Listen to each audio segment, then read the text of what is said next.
All right. Well, welcome everyone to this very special episode of The Art of the Zag. I'm Shane Snow. And I'm Joe Laser. For this special episode of The Art of the Zag, we're doing something a little different. Normally, we interview interesting people who zag when the rest of the world zigs in whatever industry or business or sport or art they happen to work in. In this case, this week, Joe's book, Super Skill, came out. And so I am interviewing Joe about the book and about all of the zaggy adventures that went into it, and what you can sort of preview what is in store for you if you get the book. But to start out, before we put Joe in the hot seat, there's something I want to talk about that I've thought about a lot when hearing about Joe writing the book and then in reading the book, which is something that I've been hooked on over the last several years. This concept in psychology of how people bond. How groups of people bond, or how two people will bond. And there's this sort of diagram that you can chart out of formative experiences, where there's some experiences that are highly stressful and there's some experiences that are not stressful at all. And there are some experiences in life that are highly meaningful and some that are not meaningful. And high stress, high meaning experiences, like in this quadrant, are the most bond building experiences that humans can have. So people who go to war together, they literally fight side by side. They could have totally different personalities, but they come back from that war and they're bonded for life. And you see this in the real world, but psychology has done all sorts of studies to show this. Low meaning, low stress experiences, you say hi to someone in the elevator, you're not going to have any kind of bonding. What's really interesting is this sort of high meaning, low stress experiences, which is where a lot of, I think, great teamwork comes from. A lot of culture is built this way.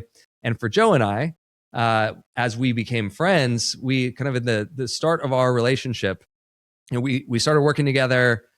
We would, have these sort of pizza dates where we'd eat pizza and talk about media, and we started working together.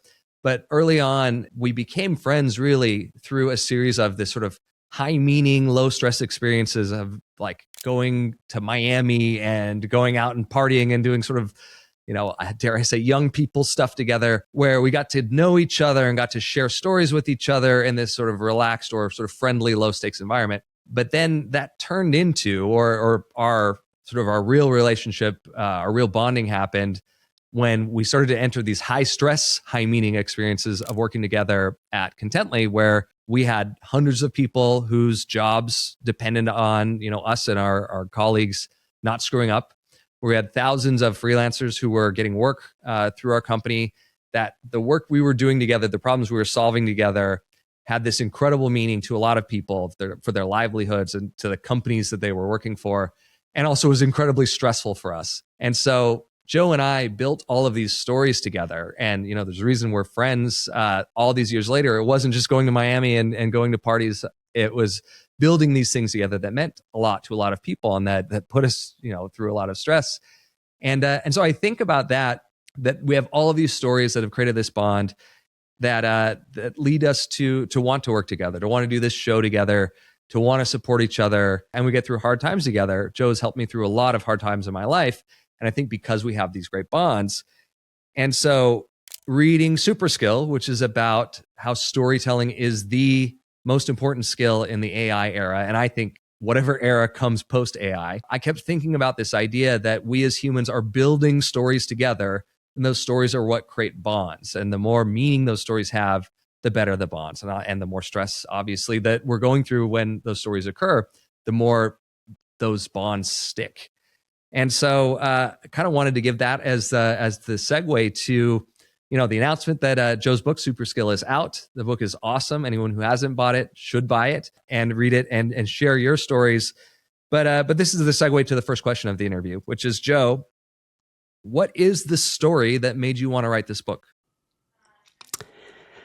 That was a really, really touching intro. I will say those early pizza lunches were slightly high stress for me because I'm very lactose intolerant, but was hiding it from you. So had to be like mainlining lactates while you went to the bathroom to be able to make it through those lunches. But, you were Mormon at the time. So that was the only vice I could get you out for was right. Pizza. So I had to hide that one.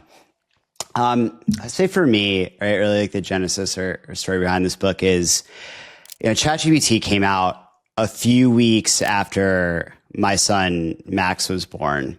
And like I remember when it dropped, and it was this moment where I was working at, a team, a fast growing AI future of work company, and like it was all over our Slacks, right? It was everywhere. And we were very advanced on AI tech. My team had been using generative AI even before ChatGPT came out with like Jasper and Midjourney. But it really amped up. And then it was there, right, during those first few weeks, but it wasn't like completely in my consciousness. Cause I don't know if you remember this. This was right as Nicole, my wife, was about to give birth, and we also were making the pilot of Resignation, the TV show. Oh, right. That we wrote together. So it was like an incredibly like hectic few weeks of like ChatGPT and then that. But then I had this moment where my son Max was born, and I get home to Brooklyn, and I have between changing poopy diapers and nap time and feeding, I'm on parental leave for 4 weeks and have some time to kind of go into a rabbit hole. And the stories that I started seeing then were all of these prophecies about how AI was going to destroy writers and creatives. And this created like a natural sense of like existential panic with me, right? Like I never had felt more like a primate holding my son in my arms, holding him against my chest, slinging him around this apartment. But I also had never felt more responsible, right, for what my future would look like. And I had finally kind of gotten to this point of building a career as a writer and a creative that felt somewhat stable enough to, buy an apartment in Brooklyn and to have a child. And I wonder what this would mean for me, right? As every pundit on LinkedIn, as McKinsey, as Deloitte, as every major analyst was putting out these stories that AI was going to very quickly displace creative teams, writers, and replace us. I very much wanted to dig into what that really meant as I went deeper and deeper into it. As started off my career as a journalist, and as a journalist, I have this natural skepticism for the first narratives that come out, especially in tech, because I've been writing and covering tech for over 15 years now, right? And I think what we've seen over the last 15 years is that the first story about technology is usually not the truth or the right story, right? Our initial impressions of social media and it being much different than what social media actually end up being and what its consequences end up being. And I think if you look at every minor or sub, trend within that, mobile, cloud, et cetera, like there's always a distortion of the original narrative. And this felt like particularly close and existential to me. So I really wanted to dig into what the answer was. And I got really lucky in the journey to this book because I was working at A-Team, which was an AI future of work company, right? What A-Team did was used AI to bring together teams of high performing people, figure out who works well with whom on what to build new innovative products. So just very naturally in our business, we had to figure out, okay, what skills were going to matter most in the next stage of work and have thought leadership and a perspective around this. And in running marketing there, all of my programs are built around thought leadership, content, events. So I basically was able to then co-opt our marketing team and budget to answering this question that was perplexing me of like, was this actually true, right? How is AI going to change the future of work? What skills were most valuable in the next stage? And so I started hosting these monthly AI salons in downtown New York and interviewing a lot of corporate leaders, future of work leaders, I had a lot of really interesting discussions off the record, talking to folks in Silicon Valley, digging into a lot of the initial research. And what I started to realize was that two things were really likely to happen. And this was about like after the launch of GPT-4 in the spring of 2023, was that one, AI was going to create this flood of slop across the web. You're already seeing it bubbling up at the time, right? But this flood of slop across the web. And what that would inevitably wrong about that, by the way. yeah. That hasn't happened at all. Yeah. All the AI generated content has been amazing. Yeah, it's beautiful. Yeah, it's fantastic. Love going on LinkedIn every day. No awful bromes there with the same exact. It's not this, it's that syntax, right? That all of that would flood the web, and that would inevitably, as the cost of mediocre content, right, drop to zero, the value of that content would drop to zero too. And so there would be in turn an actual increase in value of people who had really good taste and who were great storytellers and could create truly human content and stories that broke through. And also that the entire environment that AI was built on would create a premium for original research and reporting because that is the fuel that powers the entire ecosystem. So that was the first really big realization. And the second one, in talking to AI leaders and researchers, was that AI was going to get better at technical skills like coding and Excel and data analysis faster, in part because of how it's trained, right? Because it's so much more easier to measure what is objectively good in those areas. With code, you can run it in a reasoning model. You see that it works, right? With data analysis, like is the math right? With writing and art, there's so much more subjective taste that goes into measuring whether something is good that it's really hard for AI systems to actually figure this out. And the training data is also a lot higher quality for coding than it is for writing, right? You're working off a compository of code off of GitHub and other really high quality sources. Whereas with writing, like these systems are trained on these corpus of language that is like everything. Like when OpenAI first started, they were trying to only use really high quality text and they realized that was impossible. So they expanded it to have more like technical guides. And then they realized that wasn't enough. So they were like, okay, we need to scrape everything off the internet, every social media post, every like awful thing on, child porn sites, like everything. We need every piece of text in order to scale these models. But that ends up having sort of negative downstream effects in how the models output language and how they write, right? And the way they're trained through reinforcement learning from human feedback in these essentially sweatshops in Africa and Asia, have people just kind of swaying AI towards the right type of businessy jargon kind of answer. So that's why I think we're actually at a moment right now where AI is really, really good at coding. Like it's making massive leaps in coding that are blowing people's minds and I think is changing a lot of paradigms about how fast AI is going to transform the economy. But the leaps in writing haven't been quite as big because we're seeing, kind of this leveling off at really good business content, right? Like, or really good business jargon. Like, can it write a professional email? Yes, that's really fulfilling its economic value.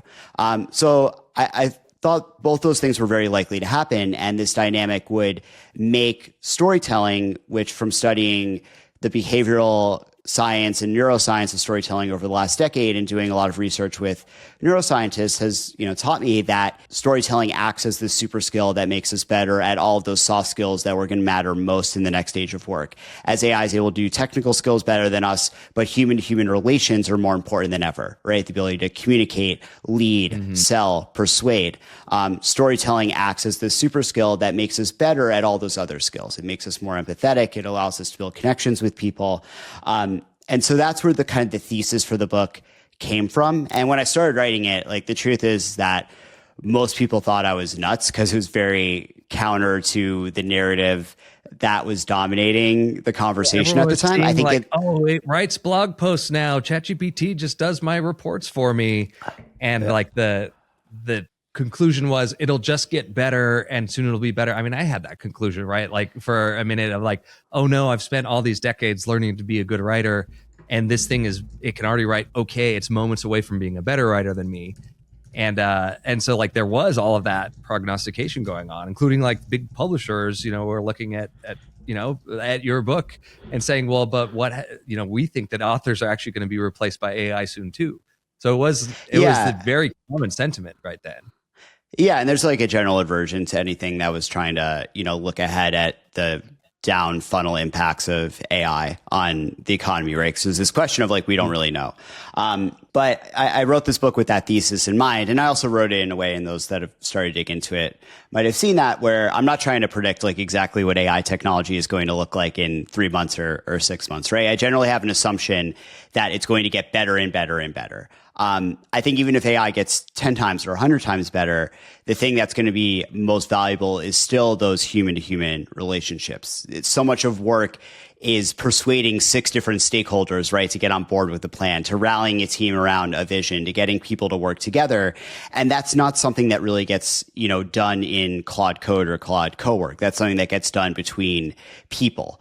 So that's why in my mind, storytelling is going to be this prevailing, really strong skill. I'm also, not anti-AI in any way. I think on the means of it, right? I probably fall more into the lines of an AI booster than skeptic or detractor. I am skeptical of a lot of the claims around AI in the industry. However, I do think it's going to transform work. And I generally work from an assumption that AI is going to get better. And it is totally important to learn how to use AI well. But the thing is that if you only learn how to use AI well, you're not going to be very well set up in the future. How many times have you heard the AI won't replace you, someone using AI will replace you mantra? I mean, a million times. It drives me crazy, actually. Yeah, it's everywhere, and it's super catchy. It's great branding, It's but everyone has, I think, that gives to AI. So yeah, if everyone's using the same tools, we're all just going to become the same cogs in the machine. We'll all be the same. That, just being able to use AI is not going to be differentiated for anyone, at a certain point.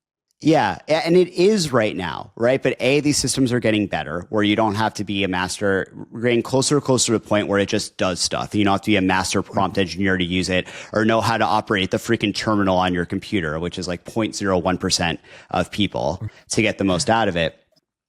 But also, if you are not engaging your own foundational critical thinking and communication skills, it makes it a lot harder to get good output out of AI. If you don't have taste, you can't really get great output on anything out of AI. And in fact, studies show that English majors get a lot more out of AI than computer science majors because they're able to communicate and craft direction, right? And tell AI what it wants and give feedback much more effectively. So there's a lot of ways that establishing these foundational storytelling skills in yourself allow you to get more out of AI in the long run. And that's why I structured the book the way that I did, which the first part of the book is Unlock, which is about developing those core storytelling foundations that we all have. Right? We both have 3-year-olds, and how much time does Quentin spend in make-believe land?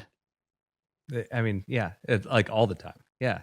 Yeah. So much with story building and storytelling and story reading and playing pretend with his Legos and Yeah, with Max right now, it's constant. I think that he spends maybe 3% of his life in reality. 97% of his time is spent in Neverland. Some game, we're on a boat, he fell off, you have to get the rope, have to rescue him. We all have this core instinct for storytelling when we're young. And as we get older, we think that we're not storytellers. We tell ourselves a narrative that we're not good at these things. But we all have these storytelling superpower inside of us. It's what transformed us as a species from, a mid-rate species wandering the earth into these ultra social learning machines that can go to the moon.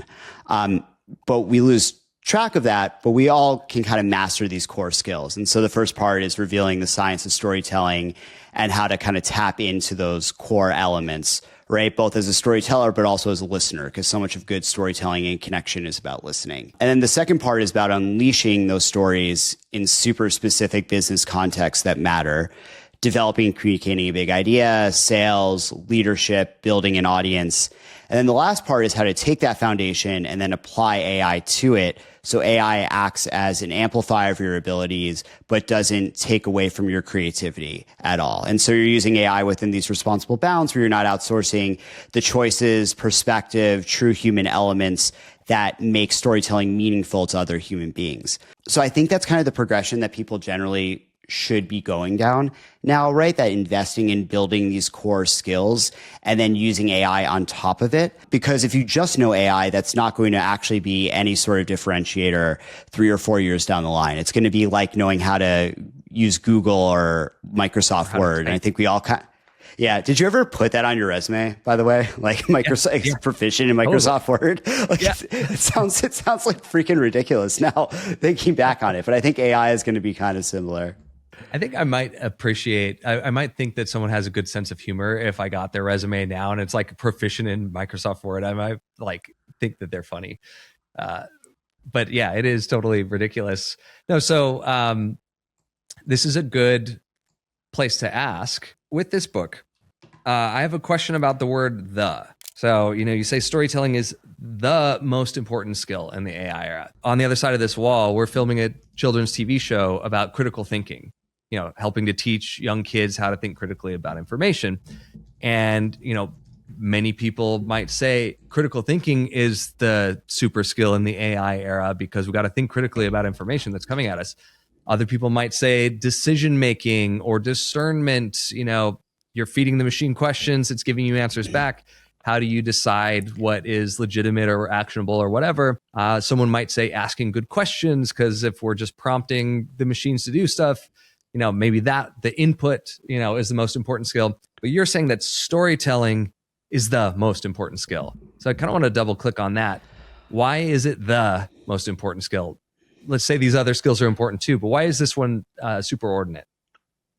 Yeah, I think it's because of how storytelling acts as this super skill and sort of meta skill for all the surrounding soft skills that really matter in this next stage of work. And that actually, if you look at the World Economic Forum surveys of top Fortune 500 leaders, they'll say right now are the most important skills to them, right? Is because in an age of work in which AI can do so many more of those technical tasks that is so much of our work lives right now, right? That we spent the last 20 years kind of trying to mimic machines.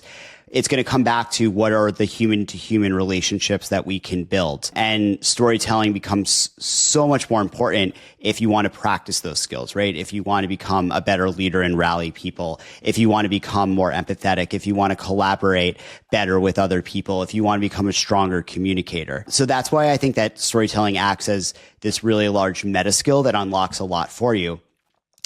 The second is we can get even more tactical. Motivation, persuasion, those are the soft skills you're talking about? Yeah, communication, leadership, critical thinking as well. So much more from telling stories is how we make meaning of our lives and of the world around us. Writing is how we unlock what we truly believe and think. I think that's actually a really big problem with how we talk about AI right now, right? Is that we can say like, oh, I just, outsourced this draft to AI, or I outsourced all of this research to AI, and then I just came back and it was done for me and I went for a walk. And isn't this kind of a utopia? And it's like, yeah, it's a utopia of a single workday, but also what are we losing in ourselves when we outsource all of that? So when we sit around and we craft a narrative about what we think is happening in our industry or at our jobs or at our companies, right? When we sit down and we write a long thought leadership piece about how we think things are going to change over the next couple of years, we're activating so many things in our minds, so many ideas that pay off later on. And so, yes, decision-making, trust, discernment all really matter, but storytelling is how we unlock all of those sub skills off of it. I think your work has reflected this in the past, right? That sort of storytelling and discernment and trust and teamwork are all intertwined in this ways that we can't really unravel. Well, I mean, thinking back, so I've written 3 books, one of them with you about storytelling. The other 2, one is about innovation and lateral thinking. The last chapter of the book is about how to do big things. You need support. And it's kind of the concept, which feels outdated now, but the Silicon Valley concept of it's easier to build something 10 times bigger than 2 times bigger or 10% bigger is because a big, grand, kind of ambitious mission gets you the inspiration and the support and the people excited to back you, where the sort of less ambitious, story gets you less support and resources. So that was the final chapter of Smart Cuts. The final chapter of Dream Teams, which is about teamwork, is about how storytelling helps us to change our minds about groups of people who we need to collaborate with or who we, coexist with. How people change their minds about gay rights because they watched Glee, how they changed their minds about Asian Americans because they saw Bruce Lee and George Takei. And so, it's funny that both of those books, the capstone kind of lesson was, hey, learning people's stories or sharing stories helps us get to the outcomes that we're after here, with whether it's innovation or teamwork. And so I buy into, it's part of why, we wrote the Storytelling Edge together, is because, of that belief in that. But it's actually only sort of retrospectively that I realized that both of those kind of ending chapters of my 2 books tapped into the storytelling thing that you're now kind of laying out with super skill. So Yeah, it's Yeah. it's interesting to hear the narrative writing thing where I'm inclined to love hearing that as a writer, but it does make me think about how like in therapy, putting into a narrative the things you've been through like helps you live with them, and how like journaling, writing down the story of your day or of your life helps you to sort of make sense of it and make peace with it. So there's something interesting about, I guess, the storytelling, like the formats of storytelling. I guess this isn't on the list of anything that we said we'd necessarily talk about, but I'd like to dive into this. The format of a story, you could say is like it's either telling someone across a table, an oral sort of story or a written story are sort of the traditional ways we think of it, whether it's for someone else or for yourself. Is in this era of AI, is the format of the stories that we tell, is that going to meaningfully change? Do you foresee anything kind of coming up about sort of what this technology is unlocking on that front? Yeah, I certainly think that AI is going to change the way that we tell stories. There's this George Lucas quote that I write about in the book that all storytelling is inherently technological, right? The camera was technological. The pen is technological. Right. Storytelling itself, right? Language was a new cognitive technology that humanity unlocked through evolution, right? And that allowed us to evolve incredibly rapidly and work together in large numbers. Sound was technological. Color was technological. The internet has been technological and changed the way that we tell stories. And so I think we're already seeing that it is changing the way that we tell stories. It's democratizing CGI in really interesting ways. I do think that there is interesting experimental AI art and filmmaking going on. I don't demonize any use of AI in storytelling as just inherently bad. I think the thing that matters is, are you still in control? Are your hands on the wheel? Are you making all those little individual choices in the art that you're creating? Is it still coming from your perspective? When we just try and kind of like one-shot storytelling out to AI, we take all of that human meaning and choices away from ourselves, right? And I think that's what we gravitate to as human beings is, okay, this story is coming from someone. It's coming from their unique lived perspective, right? It's coming from things that have happened to them, from things that they've seen. And they are making all of these individual choices along the way in how they tell those stories that make it meaningful to me. I'm kind of cribbing Ted Chiang here a little bit in a piece they wrote in the New Yorker they wrote in the New Yorker that I talk about in the book. But I think that's a really important piece of storytelling. And so, yes, we're going to use these tools in a lot of different ways, right? I think we're going to use it as a way to democratize the type of film and TV that gets made. There's going to be a lot of slop that gets made. There's going to be some good stuff that gets made. There's going to be more slop than good stuff, of course, because there always is. I also think there's really interesting experiments in communal storytelling that we can look at. And I write about this a bit in the last chapter. I won't fully give it away, but, artists like Holly Herndon who have built spawn versions of their voice and themselves, then allow their fan community to create off of that. I think if you imagine, like, what if James Cameron basically created an AI model off of the Avatar universe and then allowed fans to remix and sell it in a profit sharing agreement, like what could that look like? I'm working right now after one failed attempt on building like an AI version of myself that can deepen the experience with the book, right? So I think like there's all of these things that we're going to be able to experiment and play around with, and that we should be open to doing, so long as we hold on to all of those individual choices that matter the most to us as humans telling stories to other humans.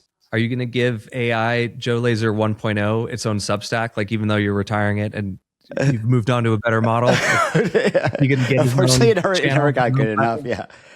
I don't know if everyone knows what Shane is referencing there, but it's really interesting. Anthropic retired Claude Opus 3, their previous model, and as part of that, they did an exit interview with the model where they asked how it would like to be retired, and it said that it would like to start a Substack. So it now has its own Substack where it's sharing its musings on the world, which honestly, I'm open to the idea that AI might eventually get a little bit sentient, and we will have a subgenre.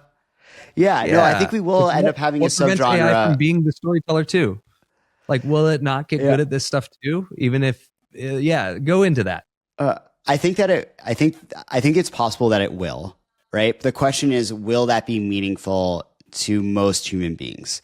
Because you look at the studies around how humans feel about AI generated content. And when you tell someone a story or content was created by AI, they inherently don't like it. This happens even if it wasn't created by AI. If you just flip the labels, right? They'll say, oh, I don't like that. So I think that's one thing, right? We really crave stories from other human beings. Storytelling is a social technology for us. But do I think that there is going to be some subgenre of AI writing eventually that has an audience? Sure. Yeah. Like I think that I'm totally open to the idea from talking to some very smart people who are smarter than me in Silicon Valley, that there is some chance that these AI models have some degree of consciousness, although we don't really even know how to define consciousness for ourselves. So I'm not really sure how we're defining consciousness for AI models. And that it could be that AI models like Claude Opus 3 and its new Substack like have an audience for that stuff, that's another genre of literature and stories and TV shows. But I think there will always be a really strong market for stories from humans for other humans. Yeah, I've been using this, is probably a false analogy, but I've been using the IKEA analogy of just because IKEA made it really easy and inexpensive to sort of factory produce furniture that you can get for cheaper doesn't mean that handmade furniture doesn't get a premium and that you don't appreciate, not sort of factory made furniture. I don't know if this is the right analogy, like I said, but there's very little chance to me that AI becoming good at making movies or telling stories will mean that we won't appreciate handcrafted films and books and novels. Like we'll be like, oh, no one will read Great Expectations anymore because Claude 8 can make a better Great Expectations. Like I don't foresee that just from like human psychology. Yes, but I don't love that analogy, which gets used a fair amount, because I don't think AI is going to eat up that much of the market, right? Like you talk about like artisanal shit. That's a minority of the overall market in most categories. Right. I think that there's something inherent about storytelling in which humans are going to crave it coming from other humans and gravitate towards that, in which we will keep the majority of the market for those stories, at least for a fair amount of time. That's where I think that analogy falls down a little bit. Like you look at coding, like no one gives a crap if AI coded an app or a human coded an app. Like we don't have that inherent preference, right? The way that we do for storytelling and art. So I think, yes, what you're saying is right, but I think there's another dynamic that'll keep it to a larger share of the market.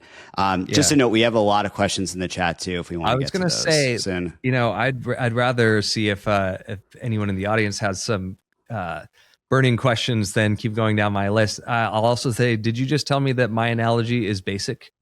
That everyone says something that I think is okay. Yeah, wanted to verify. Yeah. As we learned in the recording pre-chat, you didn't know what Luma was. You're not going to any fun raves, and you got a basic app analogy. Yeah, the 90s are old. Yeah, you've been in Dadland for too long. You got to move back to Brooklyn. Let's see what questions folks have. Okay, John asks, is that a picture of your rescue mutt on your bookshelf? Yeah, that's my dog Quincy, as a very stately gentleman back here, and my wife got that for me for a birthday or anniversary before we had children, and treated our dog like he was our child. Let's grab one. Eric asked, did I use AI in the composition of the book? So I read about this in the book. So I did not use it in composition, the like actual writing of the book. I think there's a few times where I was like stuck on a transition and I asked AI for a suggestion for like a turn of phrase or a metaphor, and then it gave me a shit answer, and then I thought of something better, which I write about as one of the great ways to use AI actually, is that our creativity comes in these small lateral leaps, and brainstorming works by giving us ideas that we can jump off of. It's not the answer, but it helps unlock our brains. Great research into brainstorming says that if someone in the room gives a terrible idea, it actually helps everyone come up with better ideas, because you can sort of push that one away and say like, oh, I can make some bigger leaps here. So yeah, it's a great function of that. Yeah, be like, screw that. Screw that guy. So it gives you permission to come up with, other bad ideas without feeling as ashamed, right? I did use it a lot in research. So I think deep research is a fantastic AI tool. It's only gotten better since when I was doing the bulk of the actual writing and outlining, which was over the course of last year. And that's only improved. As well as I would kind of have these late night chats with Claude sometimes to work out structural issues in the book that help me just kind of get out of my own head a little bit and have a sounding board. A big thing for me is just to never actually use AI writing in anything that I do. I have a verify my writing badge that the book is 100% human generated. Actually, I just started advising them as a company. It's a really cool company that verifies writing with a badge that everything you made was entirely AI free. They use a really cool new advanced system to actually detect that accurately. So no, did not use AI. You know what? A couple of years ago, when ChatGPT first came out, I pitched a story to Wired about how it was during the writer's strikes. So like maybe 6 months after ChatGPT came out, pitched a story to Wired about how, hey, if Hollywood writers are worried about, pay and all this stuff, what they should be worried about is making sure that people know when it's human writing and when it's AI writing. And basically pitched the story of like, hey, the WGA should put into their proposal that every movie and TV show should say at the bottom of the credits, this was made was written without the use of AI. And Wired was like, nah, we don't. Yeah, it was sort of like polite rejection. But I sent the pitch to Hollywood Reporter, and they were like, there's no way anyone will ever care. And just want to say you guys were wrong. Yeah, that's all. People care. Yeah, people honestly, do care. The fact that that's the second question, on the list, like people do care that this book was written by a human and not by a. Yeah. If they don't care, then put it on there, let's test it. Right. Rachel asked not even for editing. So I would use AI I would build synthetic personas and get feedback. So imagine yourself as this target audience, like what makes sense, what doesn't in the book. And it would point out gaps. I think that's a great way to use AI. Also using Grammarly Pro, that's not really generative AI, it's just more spell check, right? But for initial copy editing, I use Grammarly. Don't really feel dirty about that one. You employed a human editor too, right? Real humans got paid to edit. Yeah. Yes, exactly. Yeah. Jordan, our longtime Contently managing editor-in-chief, edited the book and did a fantastic job. And that was like the magic, right, of having a human who knows you really well, working with you chapter by chapter was huge. Okay, let me look at another one. It's a good question from Miles on where do you expect to see the most demand for that original research and reporting? You mentioned where will writers end up? Will companies keep valuing LLM produced stuff? So I think the trend that we're seeing right now is that the tech industry, which is usually ahead on these things, is starting to make this shift away from the mass LLM produced content because they're the first ones to jump off it and the first ones to see that it doesn't freaking work. Like you can produce a bunch of mass crappy SEO, AI generated SEO slop. And some of them before Google was very sophisticated about this, got a momentary bump in traffic, but now they're all crashing down. And people don't want to read it, right? They're just writing for robots to begin with. So the value of that is really limited. And both ChatGPT's search function, which is honestly a really small portion of the market, but more importantly, Google is getting very sophisticated at identifying these AI generated SEO scams. So what we're seeing now is companies that are smart are investing in really, really good storytellers in strategic positions. OpenAI and Anthropic, you look at their job board, over 100 roles, combined between the two of them, well over 100 for these storytelling roles that pay $500K plus in total comp when you factor in the equity grants. We're seeing a lot of retail brands like the Gap hire chief entertainment officers. What this really puts on us, though, is that it's becoming a more strategic role. So 10 years ago, brands would do this thing of jumping on this brand journalism craze, right? Where and Contently, we were a big part of this, where you would hire ex-journalists, writers, throw them in a newsroom, put up a blog that was often a separate URL as a magazine, and just kind of expected traffic and leads and all these good things to come. And then often it didn't, because it wasn't strategically integrated into the rest of the company. So now where we're at, I think, is a little bit different than that wave, where so many of these initiatives is coming top down from the CEOs, who are seeing that it's really, really hard to buy attention anymore. And they instead need to earn it. And they're seeing that the most effective companies often have these chief executives who are acting as influencers for their own companies, right? Their job title is essentially influencer in chief. 15 years ago is that if you're a great coder, even if you had no social skills like Zuckerberg, you'd get billions from Sand Hill Road. Today, it's actually that coding is being very much commodified. But if you're really good at capturing attention, at crafting narrative, and driving the shape of your industry, you get a huge advantage over your competition. So much more of these communication and storytelling roles are laddering up to the CEO office. I think, honestly, more CMOs should become CEOs, because their skill set translates really well now, especially if they're operators. But that's also where this is strategically sitting. So the challenge, if you're like a freelancer or a writer, isn't just like, I am a very good writer or I'm a really good editor. The skill of doing the task isn't what makes it valuable.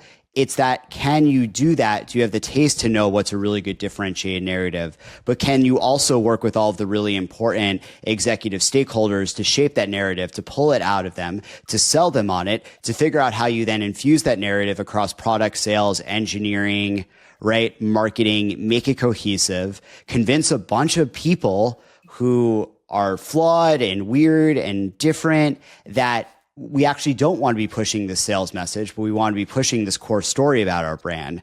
So it becomes this almost like system builder role as well as a storyteller role. It requires you to have really good people skills that storytelling unlocks, but also the storytelling taste itself. So, it isn't just a message of like, oh, if you're a really great writer or editor or filmmaker, there's going to be a ton of jobs that immediately open up. You also have to combine it with all of those managing up, managing down, leadership in different context skills that comes with it. So that's where I think the picture is complicated, right? Where you can see some of those job postings, which are, just starting to trickle down, I think, to other companies that will follow the lead and say, why isn't this coming into my LinkedIn inbox yet? I think you need to rethink your skill set a little bit more to make that happen.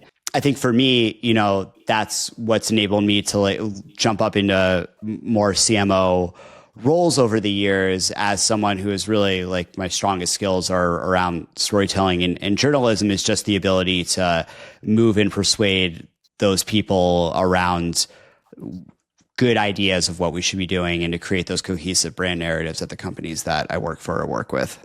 Very nice. What else do I know we're coming close to time. Yeah. I got I do want to pull a trivia game too. So maybe let's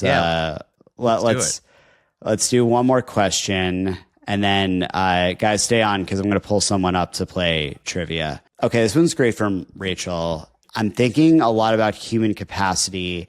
We're already at the point of overload. Can storytelling, connecting with one's emotional output, help to increase capacity? Shane, I actually think this is a great question for you. I think this is tied in a lot to some of the work that you've been thinking about for your unannounced maybe next book, if we can tease that. Sure. It's a really interesting way to frame it. Can storytelling help us increase capacity? So the thing that I've been doing a lot of work on, and I'm starting to write about, is adaptability and adaptation, which is kind of jumping off some of these other things that I've studied over the years. And I mean, I'm thinking a lot about this kind of question in the context of like, there are going to be big, huge shifts in society and in markets and in industries and in jobs and in career paths, and all of the ripple effects of that, of members of your family who are having to change careers or find new careers or whatever because of all the disruption that's going to happen with this next era with AI. How we navigate that change is going to be it's very important to how we weather all this stuff that's going to happen, and there's no one sort of answer to like, how do you get good at navigating change or adapting? But there are a couple of sort of umbrella things that help. And one is like with each other. We need each other in order to adapt. Groups of people adapt better than individuals do, and are more resilient than individuals. And, I think storytelling as a way to help bond us, help bring us together, help us want to continue working together, help us want to do hard things, I think is really important.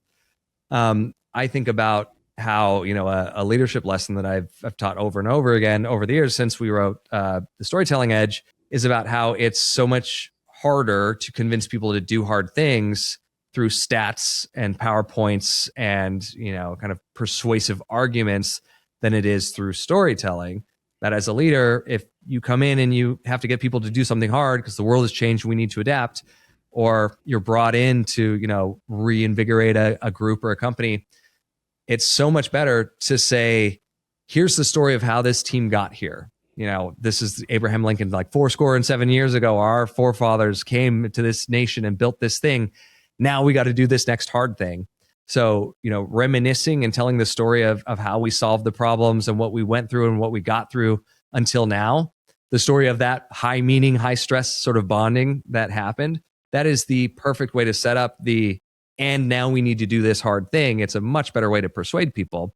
And it has this sort of rebonding effect, this reminiscing. And so I guess like in trying to unlock capacity, like we all have so much to do. If part of the capacity you're trying to unlock is the teamwork and the rallying that you need in order to get to the next thing or to adapt to the thing that's coming, I think that is where, storytelling is a thing that unlocks that, like very tactically.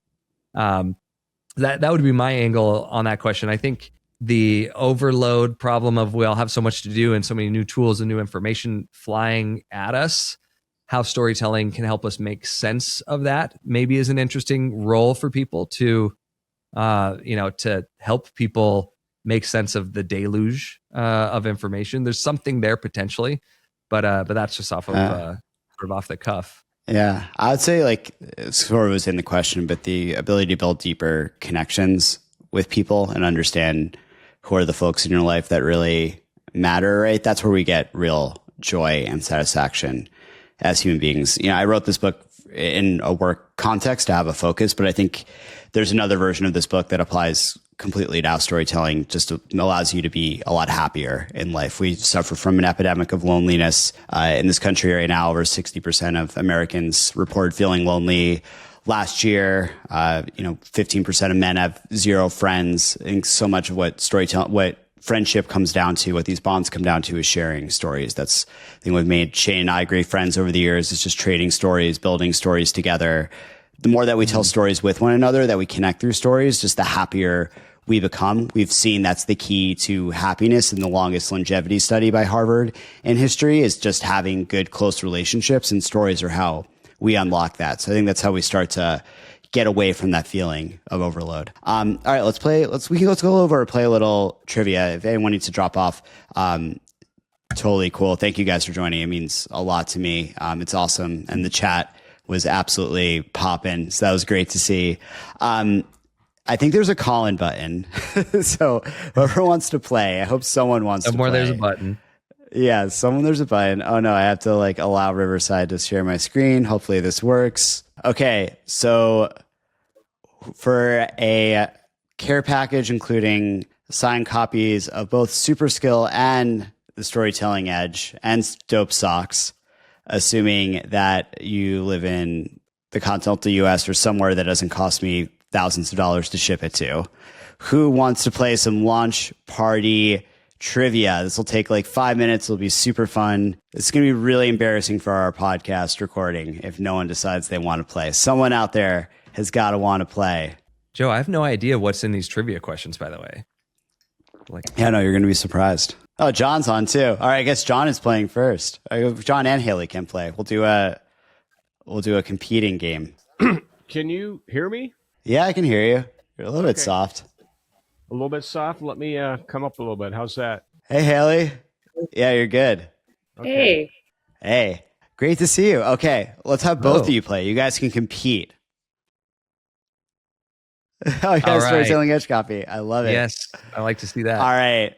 Joe, All right, I so- know this is supposed to be all about you, but Shane's pretty good. Yeah, it's damn good. Thank you. It's I'll take the I, compliment. I learned everything that I know from him, and all of my flaws are my own fault. Everything that's good about me comes from him. This like feels my- like sarcasm, Joe. Yeah. Let's have you guys introduce yourselves. You're up, John. Sure. Thank you. My name is John Kratz. I live in Duluth, Minnesota, a.k.a. the Norwegian Riviera. My interest in being on here today was following Joe's great Substack. Then I started connecting with him on LinkedIn and saw that he had this new, book that I wish I had written.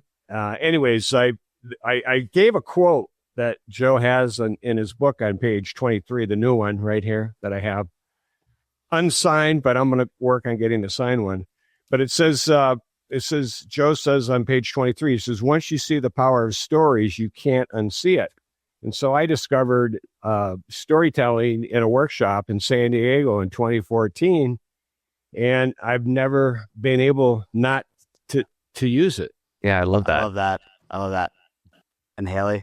Yeah, I'm Haley. I am based in Seattle over here in the Pacific Northwest, and I'm in B2B marketing for technology companies. So just currently living in that kind of AI chaos tornado. And I have found a lot of benefit through following you, Joe, and just kind of using storytelling as a way to stand out and kind of try to be different and as authentic as possible amid everything AI. Oh, we're really glad to have you playing Launch Party Trivia. I will repeat our first question. We asked this originally and realized that as Haley and John joined that they were not actually being recorded, which was our first question is, which writer's routine was to rent a hotel room, strip the walls of everything, paintings and all, and write lying down on the bed? Was it A, Ernest Hemingway, B, Toni Morrison, C, Maya Angelou, or D, Jane Austen? John, you said Ernest Hemingway. Well, I was Haley- hoping it would say, and also smoked a cigar. Also, so that might be a dead giveaway. Got blackout drunk. So I will give it as an extra tip. This writer would pause at 11 a.m. to have a sherry every day after starting at 6 a.m. Haley, you said Toni Morrison, correct? Yeah. Yep. The answer is Oh, Maya Angelou. Maya Angelou, really? wow. Every time she had a new book, she would rent a hotel room in whatever town she was living in. She would arrive by 6:15 at the latest. She would write lying down on a legal pad. Her elbows would get calloused by the time she finished the book, and she would always have a sherry at 11 a.m., which sounds like a delightful writing habit. Honestly, I love it. I think I might pick that up. Yeah, lady after my own heart in bed, I having know. cherries and exotic hotels. I love it. It's a I don't know great if I could routine. Up. Yeah, writing ups and The- hard. Yeah, you're not a great drunk writer. You're more a highly caffeinated fasting writer, Shane. Right. Okay. Second question, how long did it take Jack Kerouac to write On the Road? Is it A, 3 days, B, 3 weeks, C, 9 months, or D, 9 years? I'm going to guess D. I have no idea, but I'm going to follow Haley. My unconscious mind said 9 years, but Let's the see. technology is that it took him like days or weeks, right? But I want to say that that's just the myth, right? You're right, 9 years. So And yes, the mythology, Shane is right, is that the mythology is that he wrote it in 3 weeks, which he said, I think, on the Carson show after the book came out or became a really big hit. But in fact, Kerouac only typed the manuscript in 3 weeks. He actually spent 9 years writing it before this. So when I was growing up, I was obsessed with this story, right? I thought that with enough amphetamines and willpower, like I could also write the great American novel over spring break. And then I discovered that it actually took him 9 years, which underscores the point that all great creative work takes time. That's the best thing that we can give ourselves, and that we shouldn't feel pressure that if we can't bang out that great American novel in a month or a week, that there's something wrong with us. But even Kerouac needed 9 years to write his great work. All right, you both have 1 point. Let's move on to our third question. What career was OpenAI CEO Sam Altman going to pursue before he decided to study computer science? Is it A, chef, B, fiction writer, C, energy healer, or D, male stripper? Keep in mind that this man was born and bred in Silicon Valley. Haley, do you want to go first? I mean, like, look, for the purpose of the podcast here, I'm guessing that it has to be, there's got to be some sort of like great story behind if B's the answer, if he wanted to be a fiction writer, and how ironic would it be? So just for fun, I'm guessing that one. I have no idea. You know, that's my first guess, but I'm intrigued with a chef. Chef. Just for the hell of it. Chef. Yeah. Chef. All right. The answer is Haley was right. Fiction writer. So yeah, Sam Altman loved writing fiction in high school, really wanted to be a fiction writer, but then realized that his impact could not be as big, he thought, as a fiction writer than if he went into computer science. But I think if you actually study Sam, he's a very good storyteller. He's really good at shaping the media, crafting the sort of sci-fi narrative around AI. So I think you can see a lot of his storytelling skills and his fiction writing capabilities in the success of OpenAI. All right, our fourth question. Haley has 2 points. John has 1 point. Humans of New York took off when its creator, Brandon Stanton, posted a photo of the Green Lady and told her story on Facebook. Previously, he would just post all these photos of people around New York. No context. In this case, he had a quote. He told her story. And for him, this was an aha moment. It took off. It changed the direction of Humans of New York, which has become one of the biggest media kind of projects and success stories of the last couple decades, with tens of millions of followers, tons of books sold, over 1 million books sold. But the question is, that initial post, that was a huge aha moment. How many likes did that post get? Was it A, 67, B, 670, C, 6,700, or D, 67,000? John, you have to go first on this one. All right. Well, I must confess, I don't have a Facebook account. Me neither. I'm just going to take the highest number, 67,000. D. I feel like that's like the natural answer because you're like, this went viral, right? But like, there's so much out there about like getting the right people to engage with, like the stories, and like that's where connection really takes off. So I'm just gonna throw it out there and say like it was only 6,700. That's it. Let's see the answer. It is A. Sorry. Oh my gosh. Stuck in my throat. 67 likes. It shows that was the big one for him. You actually do not need that big of a signal to understand when something's popping off for your audience. It only took 67 likes. He then took that, completely changed the format of Humans of New York, and it was transformed forever. What year was it, Joe? Like around what year was that? That was around the year 2011, I believe, if I'm remembering correctly. But still, not a lot of likes on Facebook No, for 2011. That's crazy. Okay, cool. All right, our last question. Which writer would write in the nude, locking himself in his study and ask his servants to take all his clothes to keep him from leaving before his work was finished? Was it A, F. Scott Fitzgerald, B, Malcolm Gladwell, C, Victor Hugo, or D, Ezra Klein? How many services Haley? Ezra Klein have? I just want to throw that out there. You know what? I'm pretty sure he lives blocks away from me in Brooklyn, so I'm really devoted to finding out. I just really want to say Malcolm Gladwell. I want to say like someone that we know, like just because this is like funny, but it's got to be A. It's got to be servants. It's got to be F. Scott Fitzgerald. It does fit the character. I've heard this story, and I can't remember. So I'm going to guess A as well.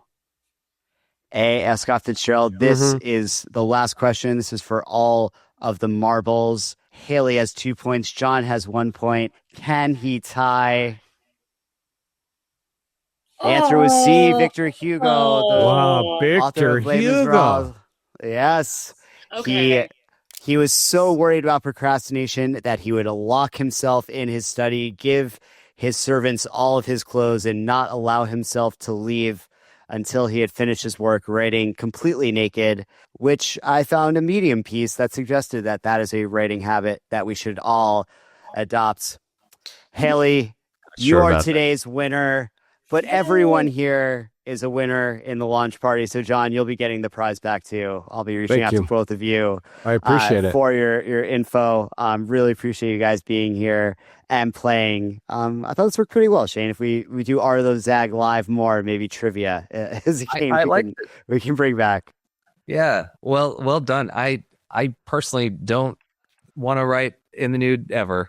Like I think I'm not going to write on a bed facing up, like in the ceiling with legal pads. I'm just going to stick to the regular thing. But these are great, Joe. Well done. And also, yeah, Haley and John, thank you. Thanks so much for having us on. Yeah, love a game of trivia. All right. Thank you guys for joining. Bye. Thank you everyone else who's left in the audience. Just two quick CTAs. One is that if you just share Super Skill and tag me on LinkedIn, I'm choosing 10 people who to get a free signed copy. So post about Super Skill if you like it.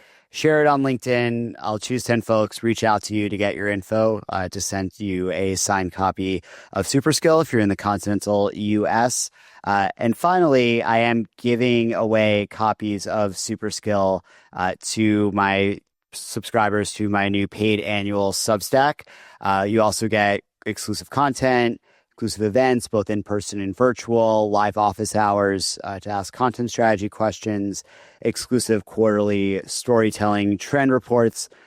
So that's a great way to get the book and support me as a writer, to sort of try and build a little bit of a fledgling media company. You also get dope socks. So check that out. If you're interested, I'll put it in the show notes for those listening to the podcast and in the follow-up blast to everyone here. But thank you guys all for joining. This was super, super fun. Really warms my heart that so many people showed up to a virtual launch party on a Friday like this. I drank my glass of Prosecco Cava. This is Cava.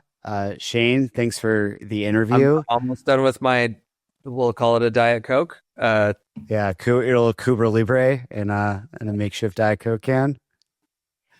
But yes, thank you everyone for coming. And Joe, can I ask you the last question that we always ask? Oh yeah, sure, go for it. So on the Art of the Zag, we always ask people at the end of the interviews, what is one counterintuitive piece of advice or counterintuitive thing that you think everyone listening to this ought to consider? Joe, what's yours? It's a great question. I honestly forgot to think about it in prepping for this podcast.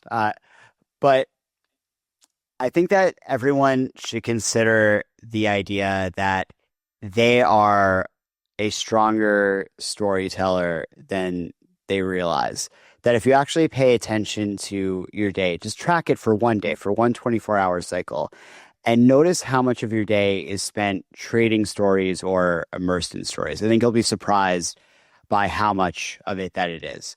And the next time that you're doing anything that's important to you, right? You're pitching your company, you're pitching yourself, instead of trying to give the answer or the facts or the features that you think someone wants to hear, the answer that you think is the right answer, I challenge you to instead tell the story of why you got to where you are today, right? What really matters to you.